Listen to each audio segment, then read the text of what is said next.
অতএব কোনো যুবক বলতে পারবে না যে আমি ঘরে বসে থাকব।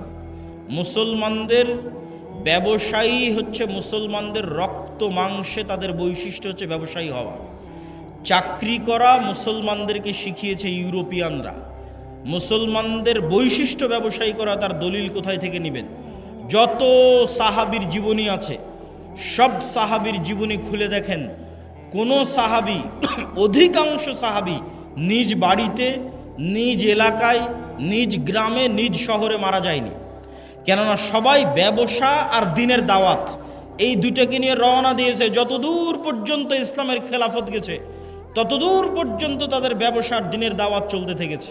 যেখানে ইসলামী খেলাফত যায়নি, মালয়েশিয়া, ইন্দোনেশিয়া, ব্রুনাই পর্যন্ত সাহাবীদের দাওয়াত গেছে ব্যবসা আর দিনের দাওয়াত। ভারতের কেরালা, বাংলাদেশের চিটাগাং, এগুলোতে পর্যন্ত দাওয়াত এসেছে ব্যবসা এবং দিনের দাওয়াতের মাধ্যমে। কিন্তু ইউরোপীয় উপনিবেশ মুসলমানদের শিখিয়েছে তোমাদের চাকরি করতে হবে। চাকরি শব্দের অর্থ হচ্ছে চাকর থেকে চাকুরি, গোলাম থেকে গোলামি, নৌকার থেকে নৌকরি, চাকর থেকে চাকুরি। চাকুরির মধ্যে একটু হলেও গোলামের আলামত এবং স্বভাব আছে। আল্লামা ইকবাল বলেছেন, জিন্দা কৌমো কা यही है আলামত কে বদলতি রহতি है সুবহ শাম উনকে।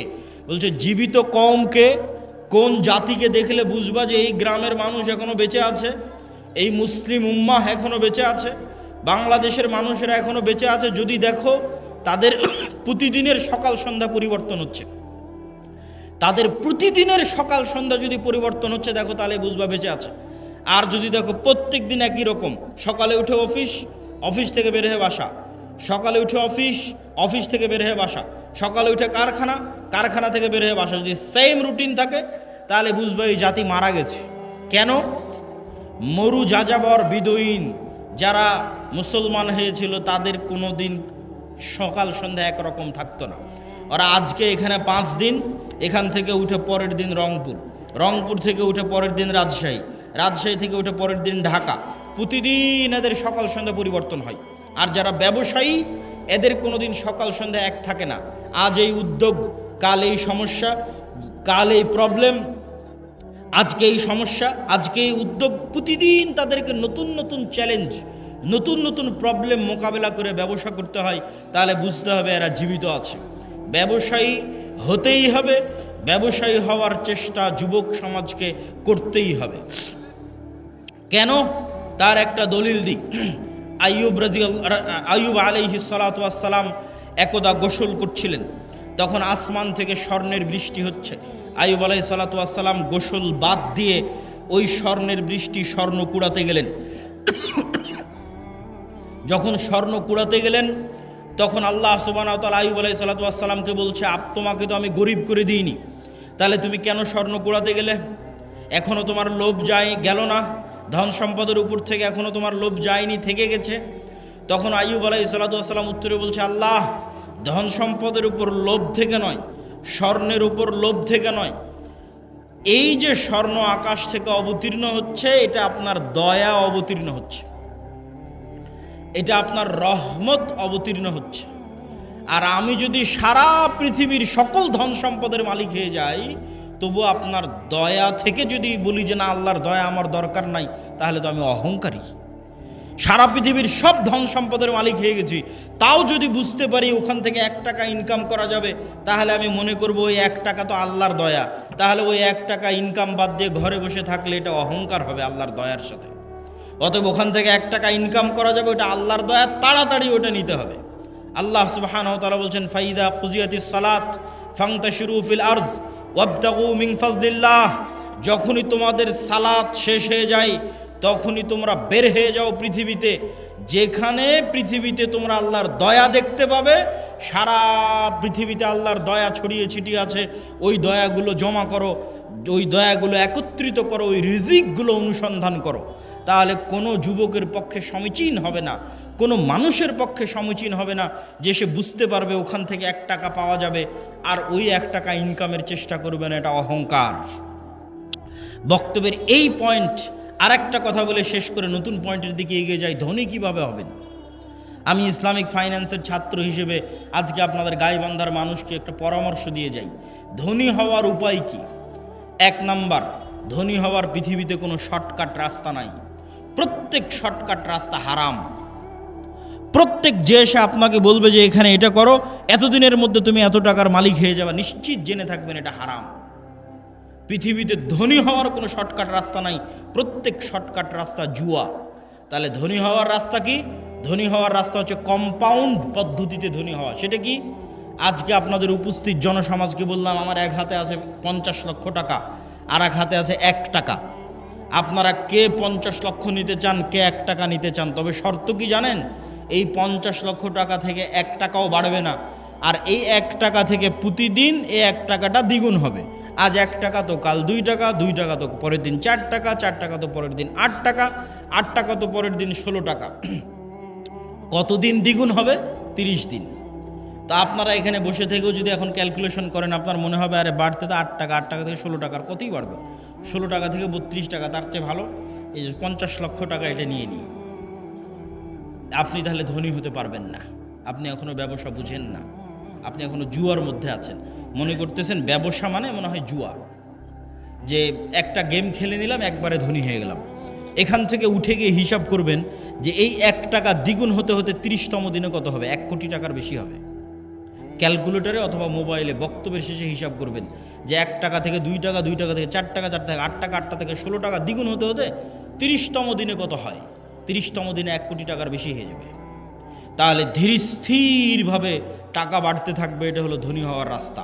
ধনী হওয়ার 2 নম্বর রাস্তা, ধরেন আপনাকে 50 লক্ষ টাকা দিয়ে দিলাম, যে যাও তোমাকে 50 লক্ষ টাকা দিয়ে দিচ্ছি। এখন তুমি ধনী হবা কিনা এটা নির্ভর করছে তোমার মেন্টালিটির উপর, মানসিকতার উপর। কে ধনী হবে 50 লক্ষ টাকা নিয়ে, কে ধনী হবে না বুঝেন। যে 50 লক্ষ টাকা নিয়ে গিয়ে চিন্তা করবে আরে 50 লক্ষ টাকা পেয়েছি, তাহলে 50 লক্ষ টাকা থেকে একটা গাড়ি কিনি, মোটরসাইকেল কিনি, তারপরে একটা গাড়ি কিনি 20 লাখ টাকা দিয়ে, বাড়ি করি 30 লাখ টাকা দিয়ে, আর কি করা যায়? একটা এসি কিনি, একটা ফ্রিজ কিনি, আর কি একটা টিভি কিনি। এই ব্যক্তি এই 50 লক্ষ টাকা প্রত্যেক ওই জায়গাতে খরচ করেছে যেখান থেকে আরও খরচ বাড়বে। মোটরসাইকেল কিনেছে, মোটরসাইকেলের তেলে খরচ আছে। গাড়ি কিনেছে, এই যে গাড়ি আজকে আমাদের অ্যাক্সিডেন্ট হলো, গাড়িতে খরচ বাড়বে। গাড়ির গাড়ির টায়ার নষ্ট হবে, চাকা নষ্ট হবে, ওটা নতুন করে কিনতে হবে। প্রতিদিন মোবাইল লাগবে, মোবাইল দিতে হবে। ও যে এসি ফ্রিজ কিনেছে, ওখানে কারেন্ট বিল আসবে, বিদ্যুৎ বিল আসবে। মোবাইল কিনেছে, ইন্টারনেট কিনেছে, ওয়াইফাই কিনেছে, ইন্টারনেটের বিল আসবে। তাহলে এই টাকা প্রত্যেক ওই জায়গাতে ব্যবহার করলো যেখান থেকে আরও খরচ বাড়লো।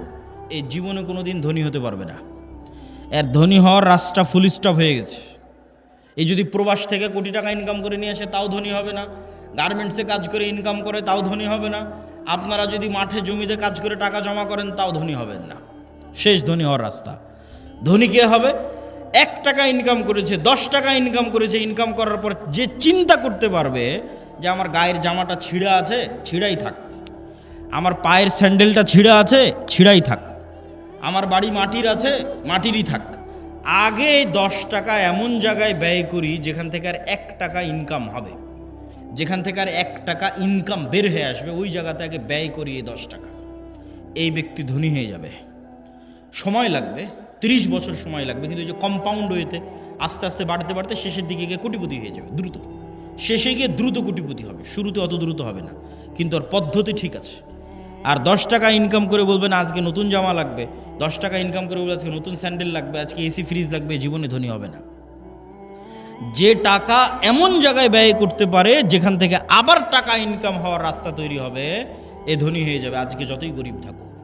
তাহলে মুসলমানদের ধনী হওয়া ছাড়া, অর্থনৈতিক মুক্তি ছাড়া গোলামি থেকে মুক্তির রাস্তা নাই। আজকের পুরো পৃথিবী টিকেই আছে ডলারের গোলামির উপর। ভেনেজুয়েলার প্রেসিডেন্টকে হাত পা বেঁধে তুলে নিয়ে যাওয়ার কারণ কি? টাকা, তেল। আজকে মুসলমানেরা মুক্তি পাচ্ছে না কেন? ডলার ভিত্তিক অর্থনীতির গোলাম। সব IMF, ওয়ার্ল্ড ব্যাংকের কাছ থেকে লোন নিয়ে রেখেছে। সারা পৃথিবীর সকল অর্থনীতির কন্ট্রোল ইহুদিদের হাতে। তাহলে মুসলমান বলবে আমি ঘুমাবো, বসে থাকবো, ফ্রি ফায়ার পাবজি খেলবো, ব্যবসা করবে না, টাকা পয়সা ইনকাম করবে না, মুক্তি হবে? এটা অসম্ভব। ব্যবসা করতে হবে, টাকা পয়সা ইনকাম করতে হবে। আল্লাহ সুবহানাহু ওয়া তাআলা কবুল করুক, আল্লাহুম্মা আমিন।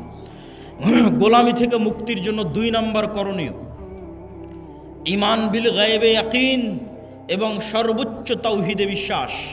আল্লামা ইকবাল লিখেছেন, ये दौर अपने बराहिम की तलाश में है। আজকের যুগে মুসলমানদের মুক্তির একটাই রাস্তা, আজকে মুসলমানদের মধ্যে একজন ইব্রাহিম আলাইহিস সালাম লাগবে। নাই, ইব্রাহিম আলাইহিস সালাম নাই মুসলমানদের মধ্যে।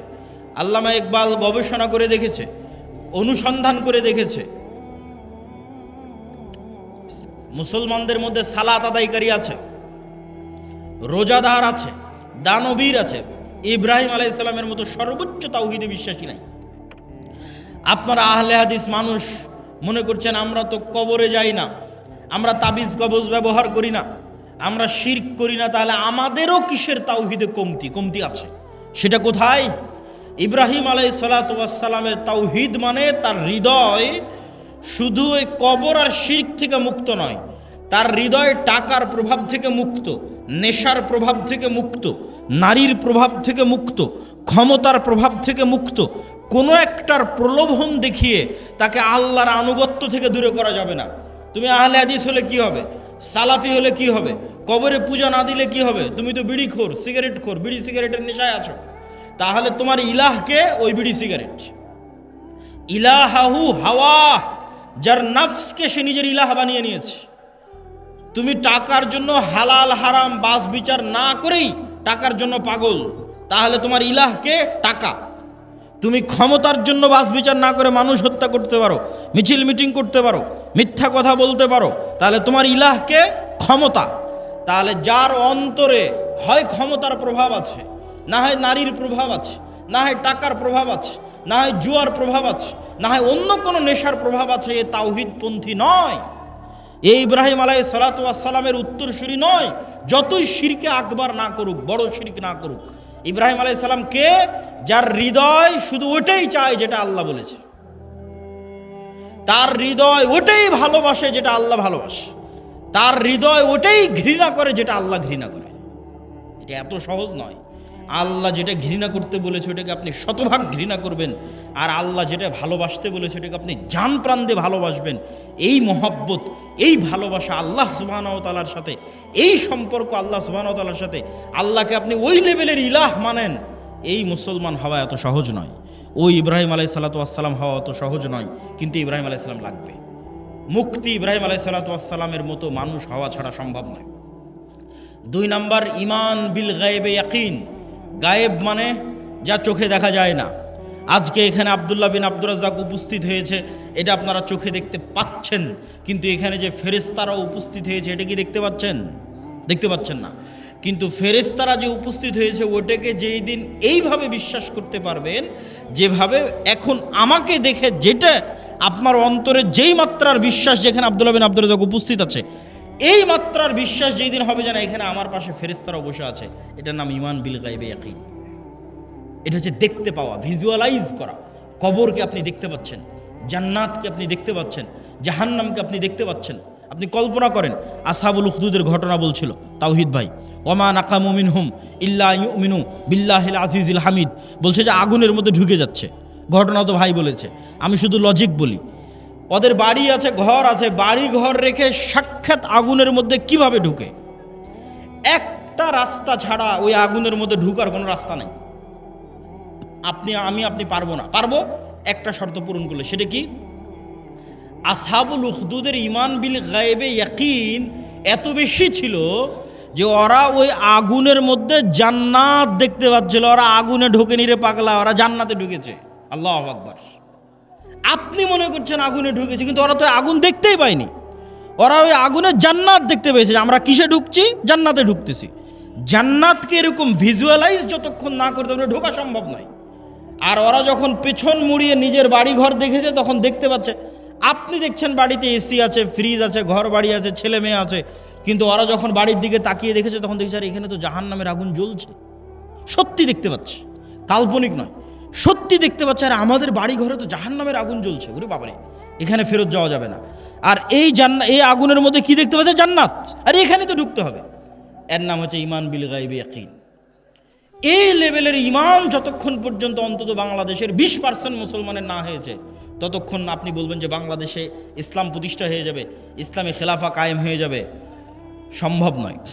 আজকে যদি আপনি আমাকে বাংলাদেশের প্রধানমন্ত্রী করে দেন, আজকে ইরানের কি অবস্থা দেখেন।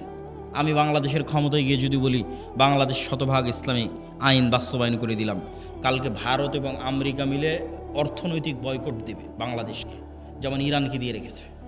তাহলে ইরানের মানুষ মিছিল করতেছে কেন? আপনিও মিছিল করবেন কেন? অর্থনৈতিক বয়কট দেওয়ার পর ডলার আসবে না, গার্মেন্টস বন্ধ হয়ে যাবে। তাহলে গাইবান্ধার মানুষ খাবে কি? গাইবান্ধার মানুষ এখন যেই জীবনযাত্রায় অভ্যস্ত, এই মানের জীবনযাত্রা থাকবে না। বিদ্যুৎ আছে, বিদ্যুৎ থাকবে না, অল্প থাকবে, যাবে আসবে। যে কয়েকজনের বাড়িতে এসি চলছে তারা এসি চালাতে পারবে না, যে কয়েকজন ফ্রিজ আছে তারা চালাতে পারবে না। তাহলে জীবনযাত্রার মান কমে যাবে। যখনই জীবনযাত্রার মান কমে যাবে তখন বলে রাখো তোমার ইসলাম, আগের যেটা সেকুলার দেশ ছিল ওটাই ভালো ছিল। কখন বলবে না রাখো তোমার ইসলাম? যখন ওই আসহাবুল উখদুদের মতো ঈমান হবে, দেখতে পাবে আর এটা তো জান্নাত, এটা তো জাহান্নাম, এটা যেদিন দেখতে পাবে। এই লেভেলের ঈমান ছাড়া বাংলাদেশের সবচেয়ে পরহেজগার মানুষকেও যদি রাষ্ট্র ক্ষমতায় বসিয়ে দেন, ও রাষ্ট্রে ইসলাম প্রতিষ্ঠা করতে পারবে না।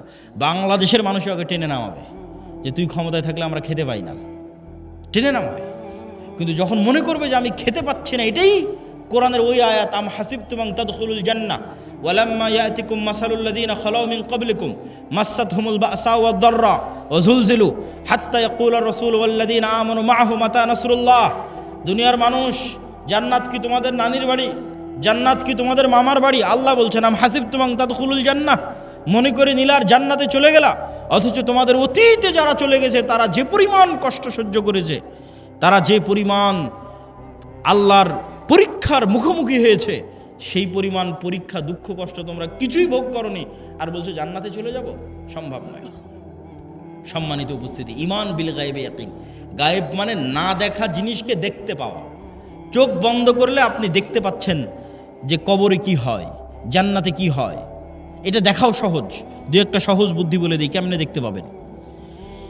আল্লাহ প্রত্যেক স্তরে পরের স্তরের আলামত দিয়ে রেখেছে। আমরা এখন দুনিয়ার স্তরে আছি, এর পরের স্তর কবরের স্তর। তো প্রত্যেক দিন দুনিয়াতে আমরা কবর দেখতে পাই, আল্লাহ দেখার ব্যবস্থা করে দিয়েছে। সেটা হচ্ছে ঘুম। আপনি যখন ঘুমাতে যান তখন দোয়া পড়েন, আল্লাহুম্মা বিইসমিকা আমুতু ওয়া আহইয়া। আল্লাহ তোমার নামে ঘুমাতে যাচ্ছি। জি না, যদি হতো আল্লাহ তোমার নামে ঘুমাতে যাচ্ছি, তাহলে আরবি হতো আল্লাহুম্মা বিইসমিকা আনামু ওয়া আইকাজ। তাওহীদ ভাই আছে, বুঝতে পারতেছে, আরও যারা আরবি বুঝবে তারা বুঝতে পারবে। তাহলে তখন দোয়ার অর্থ কি হবে? যে আল্লাহ তোমার নামে ঘুমাতে যাচ্ছি, তোমার নামে ঘুম থেকে উঠব। কিন্তু আল্লাহ দোয়া বানিয়েছে আল্লাহুম্মা বিইসমিকা আমুতু, আল্লাহ তোমার নামে মরতে যাচ্ছি, ওয়া আহইয়া, তোমার নামে মরা থেকে জীবিত হব। এবার সকালবেলা কি দোয়া শিখিয়েছে? আলহামদুলিল্লাহ ইল্লাযী আহইয়ানা বা'দামা আমাতানা। কি আশ্চর্য! বলে আল্লাহ মরে গেছিলাম রাতের বেলা, মরা থেকে এখন জীবিত হলাম। বা'দামা আমাতানা, মৃত্যুর পর। আল্লাহ রাতে মৃত্যু সংগঠিত হয়ে গেছিল, মৃত্যুর পর সকালবেলা তুমি জীবিত করে দিয়েছো। এটা হলো দোয়া। তাহলে প্রত্যেক দিন আমরা কবরে যাচ্ছি, প্রতি রাতে যখনই ঘুমাই তখনই কবরে যাই। ওটাই বারজাখের জীবন। বারজাখী জীবন ওই রকমই, কাছাকাছি। সেটা স্বাদ আল্লাহ সুবহানাহু ওয়া তাআলা দেন। যদিও রুহের পার্থক্য ভেদে বারজাখী জীবনে এক একজনের এক এক রকম হবে। যেমন যারা শহীদের রুহ, এরা পাখি হিসেবে জান্নাতে উড়বে, তাদের খাবারের ব্যবস্থা থাকবে। যারা শহীদের রুহের চাইতে উপরের লেভেলের রুহ, তারা আল্লাহর আরশে ঝুলন্ত থাকবে, বাতির মতো, আলোক বাতির মতো আল্লাহর আরশে ঝুলন্ত থাকবে। যারা তাদের চেয়েতেও টপ লেভেলের রুহ, নবীদের রুহ, তো নবীরা আরও টপ লেভেলের লাইভ জীবনযাপন করবে বারজাখে, লাইভ জীবনযাপন বারজাখে। মুসা আলাইহিস সালামের সাথে সাক্ষাৎ হচ্ছে, মসজিদে আকসায় নামাজ পড়তেছে মুহাম্মদ সাল্লাল্লাহু আলাইহি ওয়াসাল্লামের পিছনে, ইব্রাহিম আলাইহিস সালামের সাথে সাক্ষাৎ হচ্ছে, সবাই তো মরে গেছে। এদের রুহ আরও আপার কোয়ালিটি, ওদের বারজাখী জীবনের ধরন আরও ভিন্ন, আরেকটু লাইভ। আর সাধারণ মুসলমানের রুহ ইল্লিয়িনে থাকবে যদি মুমিন হয়, আর কাফের, মুশরিক, ফাসিক, মুনাফিক হলে সিজ্জিনে থাকবে। এবার যখন চলে গেছে ইল্লিয়িনে, যখন চলে গেছে বারজাখী জীবনে, ওখান থেকে এবার জাহান্নাম দেখা যাবে প্রতিদিন, ওখান থেকে এবার জান্নাত দেখা যাবে প্রতিদিন। যেমন দুনিয়াতে প্রতিদিন কবর দেখা যাচ্ছে, প্রতিদিন ঘুমাচ্ছি, প্রতিদিন কবরে যাচ্ছি। এবার যখন কবরে চলে যাব, মানে চিরন্তন ঘুমে চলে যাব, তখন প্রতিদিন জান্নাত দেখব, জাহান্নাম দেখব। যে জাহান্নামের অধিকারী সে জাহান্নাম দেখবে, যে জান্নাতের অধিকারী ওই জান্নাত দেখবে। এবার কিয়ামত হওয়ার পর তখন সেখানে বাস্তবে প্রবেশ করবে। সম্মানিত উপস্থিতি, বারজাখী জীবন। ঠিক কিয়ামতকে ভিজুয়ালাইজ করতে পারতে হবে, জান্নাতকে ভিজুয়ালাইজ, দেখতে চোখ বন্ধ করলে যেন জান্নাত দেখা যায়। আপনার কাছে চিরন্তন চিরস্থায়ী আনন্দ কোনটা? আজকে আপনার বাপ মা ভাই বোন সবার সাথে বিচ্ছেদ হয়ে গেল, আপনার বাবা মারা গেছে, দাদা মারা গেছে, তাদের সাথে আর জীবনে কোনো দিন দেখা হবে না, এটা অনেক কষ্টের। আর যদি মনে করেন না আবারও এই গাইবান্ধা, এই শাখাহাতি, এই বালুয়ার গ্রামে যদি আমার বাবা মা ভাই বোন সবাইকে নিয়ে একসাথে থাকতে পারতাম, বিশাল বাড়ি হতো, আর যদি কোনো দিন মৃত্যু না হতো, সবাই যদি একসাথে মিলেমিশে আনন্দে কাটাতে পারতাম, তাহলে এই স্বপ্ন জান্নাতে পূরণ হবে। তাহলে জান্নাতে আসল জীবন, দুনিয়ার জীবন জীবন নয়। আমরা এই যে ঢাকা থেকে রওনা দিয়ে আপনার এই শাখাহাতিতে যতক্ষণ অপেক্ষা করতেছি, রুহের জগৎ থেকে সফর শুরু হয়ে জান্নাতে যাওয়া পর্যন্ত দুনিয়ার সময় অতটুকু। আমি এই যে আধা ঘন্টা আগে এসেছি, আর আধা ঘন্টা পর এখান থেকে বের হয়ে যাবো, 1 ঘন্টা সময় যতটুকু, রুহের জগৎ থেকে সফর শুরু হয়ে জান্নাতে যাওয়ার পর্যন্ত এই দুনিয়ার 60 বছরের জীবন ততটুকু, বাস্তবেও ততটুকু। কিয়ামতের মাঠে মানুষ উঠে বলবে, আরে দুনিয়াতে তো আমরা একদিন ছিলাম। বাস্তবেও আপনি এখন কল্পনা করে দেখেন যে আপনার গত 30 বছর চোখের পলকে পার হয়ে গেছে। মনে হবে আরে কয়দিন ছিলাম আমি দুনিয়াতে। ঠিক যখন মরার সময় কাছে চলে আসবে 60 বছর, তখনও মনে হবে আরে 2-1 দিনের মধ্যে সময় তো পার হয়ে গেল। এই একই অনুভূতি কিয়ামতের মাঠে যখন উঠবেন তখন দুনিয়াতে তো ছিলামই না, 1 দিন কি 2 দিন ছিলাম দুনিয়াতে। এটাই আল্লাহ বলে যে দুনিয়ার জীবন 1 ঘন্টার সমান, আধা ঘন্টার সমান। শুধু ধৈর্য ধরলেই হয়, একটু ধৈর্য ধারণ করলেই হয়। আল্লাহ সুবহানাহু তাআলার কাছে পৌঁছার জন্য প্রস্তুত থাকার চেষ্টা করতে হবে। এটা ঈমান বিল গায়বি ইয়াকিন, এটা ছাড়া মুসলমানদের মুক্তি হবে না। আর 2টা কাজ করতে হবে মুসলমানদেরকে। টাকা ইনকাম করার কথা বলেছি, আরও 2টা কাজ আছে। এক, নেতা হওয়ার জন্য 2টা শর্ত পূরণ করতে হবে। সত্যবাদিতা, ন্যায়পরায়ণতার শর্ত, শিক্ষা এবং জ্ঞানের শর্ত। বুঝেন, আল্লাহ সুবহানাহু তাআলা এই পৃথিবীকে যেই ফাংশনের উপর ডেভেলপ করেছে, এই ফাংশন সবার জন্য সমান। এই যে মোবাইল, এই মোবাইলের যেখানে চাপ দিলে লাইট জ্বলবে, এখানে যদি আমি চাপ দিই তাও লাইট জ্বলবে। এখানে ডোম চামার ম্যাথর মুচি হিন্দু বৌদ্ধ খ্রিস্টান সে চাপ দেয় তাও লাইট জ্বলবে, কেননা ওটা ওইভাবেই ফাংশন করা আছে। তো আল্লাহ এই পৃথিবীকে কিছু সিস্টেমের উপর ডেভেলপ করেছে। এখানে কিছু বাটন আছে, যেই সমস্ত বাটনে চাপ দিলে পরের রেজাল্ট বের হয়ে আসে। তো আল্লাহ তার নিজের তৈরি করা নিয়ম ভাঙ্গে না, খুব কম ভাঙ্গে। আল্লাহ আগুনকে তৈরি করেছে পোড়ানোর জন্য। ওই যে আসহাবুল উখদুদ, ওরা কত তাকওয়াবান পরহেজগার, ওরা আগুনের মধ্যে ঢুকে গেছে, আগুন পুড়িয়ে দিয়েছে। আগুন বলেনি যে এরা আল্লাহওয়ালা মানুষ, এদের পুড়াবো না। আল্লাহ তরবারিকে তৈরি করেছে কাটার জন্য। আল্লাহর নবী চাচা হামজা পর্যন্ত কেটে গেছে তরবারিতে। তরবারি বলেনি আরে এটা তো হামজার শরীর, কাটবো না। না, নিয়ম নিয়ম। আল্লাহ খুব কম সময় নিয়ম ভাঙে। শুধুমাত্র ইব্রাহিম আলাইহিস সালামের সময় নিয়ম ভেঙেছে। আগুনকে বলছে, আগুন কুলনা ইয়া নারু কুনি বারদাম ওয়া সালামান আলা ইব্রাহিম, তোমার কাজ পোড়ানো, তবে আজকে নয়। কিন্তু সাধারণত আল্লাহ নিয়ম ভাঙে না। তাহলে আল্লাহ পৃথিবীকে তৈরি করেছে একটা নিয়মের উপর। সেই নিয়মটা হচ্ছে যে জ্ঞান এবং শিক্ষার বাটনে চাপ দিবে, ও অটোমেটিক শক্তিশালী এবং নেতা হয়ে যাবে। এইটার উপর পৃথিবী দাঁড়িয়ে আছে। পৃথিবীর ফাংশনের মধ্যে একটা ফাংশন যে জ্ঞান এবং শিক্ষা অর্জন করবে, ও অটোমেটিক শক্তিশালী হবে, নেতা হবে। এখন ইহুদি খ্রিস্টান, ইউরোপ, আমেরিকা, ইসরায়েল, তাদের ছেলেমেয়েরা জ্ঞান এবং শিক্ষা অর্জন করবে। আর গাইবান্ধা, মহিমাগঞ্জ, গোবিন্দগঞ্জের যুবকেরা যদি free fire, PUBG, Facebook, IPL, BPL, জুয়া, অনলাইন বেটিং, নেশা, বিড়ি, সিগারেট, গাঁজা এগুলো নিয়ে ব্যস্ত থাকে, তাহলে আল্লাহ বলবেন না যে এই ইহুদি খ্রিস্টানেরা তোরা যতই জ্ঞান অর্জন কর, তোদেরকে নেতা বানাবো না। আমার গাইবান্ধা গোবিন্দগঞ্জে একটা মদখোর জুয়াখোর বান্দা আছে, ওকে নেতা বানাবো। কথা কি আমার বোঝা যায়? আল্লাহ সুবহানাহু ওয়া তাআলা তার নিয়ম ভাঙবেন না। অতএব তুমি যদি মনে করো আমাকে নেতা হতে হবে, তাহলে ওই বাটনে চাপ দিতেই হবে যেই বাটন নেতা হওয়ার জন্য আল্লাহই পৃথিবীতে দিয়ে রেখেছে, সেটা হচ্ছে জ্ঞান এবং শিক্ষা। জ্ঞান অর্জন করতে হবে, পড়তে হবে। আদম আলাইহিস সালাম সবচেয়ে জ্ঞানী, আল্লাহ সুবহানাহু ওয়া তাআলা সবচেয়ে জ্ঞানী। জ্ঞান আল্লাহর বৈশিষ্ট্য, জ্ঞান আদম আলাইহিস সালামের বৈশিষ্ট্য। তালুতকে নেতা বানানো হয়েছে জ্ঞানের কারণে। অতএব যুবক সমাজ তোমাদের জ্ঞান অর্জন করতে হবে। তারপরের পয়েন্ট কি? ন্যায়পরায়ণতা, সত্যবাদিতা। বানু ইসরায়েলের ইতিহাস বহু বক্তব্যে আমি আলোচনা করেছি। বানু ইসরায়েলের ইতিহাসের সামারি কি? নবীর সন্তানেরা কিভাবে গোলাম হয়ে গেল, গোলাম হওয়ার কারণে কি কি বিকৃতি আসলো। এই যে এক্ষুনি ইউসুফ আলাইহিস সালামের গল্প বললাম, ইব্রাহিম, ইসহাক, ইয়াকুব, ইউসুফ, তাদের ছেলেরাই বানু ইসরায়েল। এরা ফেরাউনের গোলাম হয়ে গেল, 300 বছর গোলাম থাকলো। গোলাম হওয়ার পর মুসা আলাইহিস সালাম এসে এদের বাঁচালো। বাঁচানোর পর গোলামির কারণে কি কি পরিবর্তন হলো নবীর ছেলেদের। ইব্রাহিমের ছেলেদের কি কি পরিবর্তন আসলো গোলামির কারণে। আল্লাহ বলছেন যাও যুদ্ধ করতে হবে জেরুজালেমে। নবীর ছেলেরা কি বলে? ইজহাব আনতা ওয়া রাব্বুকা ফাকাতিলা, তুমি আর তোমার আল্লাহ গিয়ে যুদ্ধ করো। তারা ইব্রাহিম আলাইহিস সালামের ছেলে। আল্লাহ বলছেন এটা তাওরাত, ঈমান আনো। নবীর ছেলেরা কি বলছে? লান নুমিনা লাকা হাত্তা নারাল্লাহ জাহরাতান, যতক্ষণ তোমার আল্লাহকে স্বচক্ষে না দেখছো ততক্ষণ ঈমান আনবো না। আরে তুই তো এখনই দেখলি যে ফেরাউন ডুবে মরল, আর কি দেখা লাগবে? এখনই ওর চোখের সামনে ফেরাউন ডুবে মরেছে। ফেরাউন ওদের উপর জুলুম করতো, সমুদ্র ফেড়ে রাস্তা তৈরি হয়ে গেছে। এরা এখন এসে বলে যে আল্লাহকে না দেখলে ঈমান আনবো না। তাহলে কেমনে নবীর ছেলেদের স্বভাব এরকম হয়ে গেল? আল্লাহ বললেন আসমান থেকে খাবার আসবে, মান্না এবং সালোয়া। মান্না সালোয়া কি? মাশরুম। যেই মাশরুমের 1 কেজির দাম 4 থেকে 5 লক্ষ টাকা আজকের বাজারে। আর বিশেষ এক প্রকার কোয়েল পাখির মতো ছোট সুস্বাদু পাখির গোস্ত জান্নাত থেকে আসতো। তারা বলল লান নাসবিরা আলা তুআমিন ওয়াহিদ, এই এক খাবার প্রত্যেক দিন ভালো লাগে না মুসা, তোমার আল্লাহকে বলো এই মরুভূমির বালুর মধ্যে পেঁয়াজ রসুন বের করে দিতে, ডাল চাউল বের করে দিতে মরুভূমির বালুর মধ্যে। আল্লাহ বললেন মরুভূমির বালুতে হবে না, জেরুজালেম ফিলিস্তিন আছে, যুদ্ধ করে বিজয় করো। এদের যখন যুদ্ধ করে বিজয় করলো না, এদের উপর গজব আসলো 40 বছর। শুধু নবীর ছেলেদের অবস্থা দেখে, গোলামির কারণে কীরকম হয়ে গেছে তাদের অবস্থা। 40 বছর পাগলের মতো ঘোরার পর ইউশা বিন নুনের হাতে তওবা ইস্তেগফার করে এরা যুদ্ধ করেছে। লম্বা ঘটনা। আল্লাহ সূর্য থামিয়ে দিয়ে বিজয় দিয়েছে। এবার আল্লাহ বলছে শোনো, তোমাদের বিজয় দিলাম, তোমরা জেরুজালেমে প্রবেশ করার সময় মুখে বলবা হিত্তাতুন নাগফির লাকুম, আর মাথা দিবা সামনে, নিচু করবা, সিজদা অবস্থায় যাবা। হিত্তাতুন হিব্রু ভাষা, মানে আল্লাহ মাফ করে দাও, আস্তাগফিরুল্লাহ।